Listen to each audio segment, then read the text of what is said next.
మాట ఏందంటే, నేను అబ్రహాం లింకన్ ఏమనంటే, నేను 9 సంవత్సరాల వయసున్నప్పుడు, నైన్త్ ఏజ్ అంటే 9 ఇయర్స్ ఉన్నప్పుడు మా అమ్మ అంటే అంటే నాకు తెలుసా? ఆ!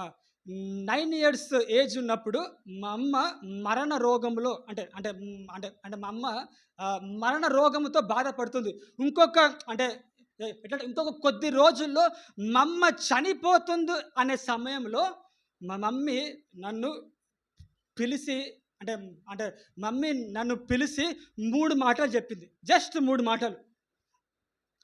సో, అట్లయితే అందులో మొట్టమొదటి మాట ఏందంటే, వాళ్ళ తల్లి అబ్రహాం లింగంతో చెప్పిన మాట ఏందంటే, "అయ్యా!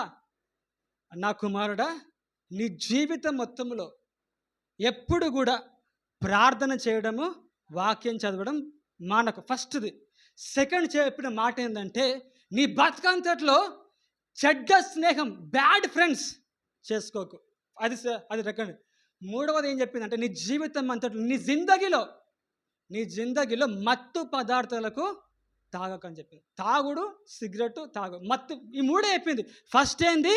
నీ బతుకంతట్లో ప్రార్థన చేసుకో, వాక్యం చదువు. రెండవదిగా ఏం చెప్పిందో తెలుసా? చెడ్డ స్నేహితులతో ఉండకు. మూడవది ఏందో తెలుసా? నీ బతుకులో మత్తు పదార్థాలకు